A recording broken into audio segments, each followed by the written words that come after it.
Heboh pengakuan Pendeta Herman terkait hubungan Mirna dan ayahnya.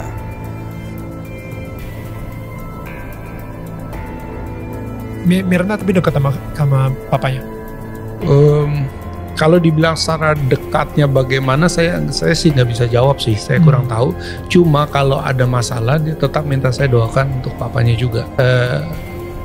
Dia sayang sama mamanya, sama papanya banyak konflik, tapi dia udah katakan biar gimana dia tetap papa saya. Jadi tetap dia minta saya doakan papanya. Papanya sempat sakit, saya masih ingat. Dia langsung kontak saya, kok please pray for my dad gitu ya, papa lagi sakit, lagi di rumah sakit dan ini semua, dan dia selalu melakukan hal itu sih. Pokoknya jangan kutik-kutik urusan Mirna mau diotopsi lagi nih patologi. Saya masuk bui nggak apa-apa, mati nggak apa-apa, nggak takut.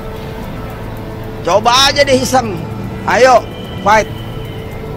Ya, ini Edi Darmawan bilangin masih ada kemampuan untuk itu, jangan bercanda dia. Selesai, nanti biar hakim dan jaksa aja nentuin. Itu aja. Tapi kalau ternyata permintaan dari pengadilan untuk melakukan otopsi ulang? Yang udah ada case lah, udah ngapain pusing. Berarti apa permintaan Jessica, negara ini kalah sama dia. Waduh, capek deh. Kalau negara udah kalah sama satu orang Jessica ya selesai. Saya nggak tahu mau ngomong apa. Nanti nih udah diotopsi habis nih misalnya, tetapnya dia bilang tuh ini, tuh ono, ya foto begitu, sama aja bohong gitu loh. Om udah tahu, kalau ini lawyernya normal, Om kasih, ya udah buka deh semua. Memang nggak normal Om? Nggak normal ini orang, duit, yang penting duit. Itu aja, dia belain apa aja. Jessica bisikin ini, ikut. Jessica bisikin ini, ikut. Orang gila. Baik, boleh dilihatkan ke kamera? Ini rekening Rangga. Maaf nih Pak Edi, itu kan katanya rekening koran si Rangga ya? Kok beda ya sama rekening koran yang biasa saya print gitu? Kok Bapak punya rapi banget ya, kayak Excel gitu? Itu bang mana ya Pak? Si Jessica katanya dipantau pas di meja 54. Ada pelayan muterin table tapi fokusnya ke table 54. Padahal suasananya lagi rame banget. Yang ini bukan videonya, ini kita tonton bareng-bareng ya. Terus yang lihat itu kopi warnanya udah berubah. Hah? Itu yang menarik. Iya. Saudara sempat melihat kopi itu berubah setelah sudah datang korban atau sebelumnya? Sudah datang. Sudah datang. Kalau saya melihatnya. Saudara lihat sudah datang. Udah ada bertiga itu Pak. Sudah diminum. Nggak tahu kalau masalah diminum Pak, pokoknya saya muter table, saya ngeliat ada yang aneh, saya muter, saya bisi ke teman saya, si Rosi itu, Kak, tolong lu lihat table 54, itu ibunya minum jamu kunyit. Saya ngomong begitu sama teman saya. Oh, bilangin. Kak, itu table 54, ibunya minum jamu kunyit ya, tapi sambil bercanda aja gitu. Nah, kalau dilihat dari video yang tadi kita tonton, si baristanya bilang dia udah ngeliatin meja 54 dan ngeliat ada yang aneh. Ada minuman yang janggal gitu warnanya, seperti minuman kunyit gitu. Padahal yang dipesan adalah kopi, es kopi Vietnam gitu. Nah, kalau gue jadi barista, ketika ada minuman yang aneh kayak gitu, yang memang dia nggak jual gitu, yang memang mencurigakan, pasti dia akan mikir, kalau gue normalnya ya, karena kan kalau kafe semahal itu tuh nggak boleh bawa minuman dari luar ya gitu. Ketika bawa minuman dari luar, pasti dia akan nyamperin dan akan negur gitu, tuh nggak boleh bawa minuman dari luar. Even ini ada yang aneh aja, malah dijadiin bahan bercandaan, minum kunyit. Kenapa di antara sekian banyak meja dia cuma mantau meja itu aja? Dan ketika ada yang aneh, kenapa nggak langsung ditegur aja? Kalau memang itu bukan minumannya, ya ditegur aja gitu. Tidak boleh bawa minuman dari luar. Itu ya logikanya kalau gue ke tempat-tempat makan, apalagi tempat makan kayak Olivier lah, selevel Olivier gitu. Meyakinkan kepada mereka untuk dilakukan otopsi. Ya, kalau tidak mau otopsi, saya sampaikan tadi, mereka membuat pernyataan dan dengan pernyataan tidak mau otopsi maka case kami close, tidak perlu ada lagi penyelidikan. Loh, kok lucu?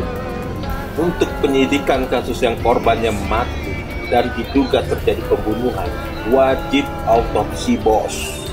Nah, autopsi atau bedah mayat tersebut sangat berguna untuk kepentingan pembuktian.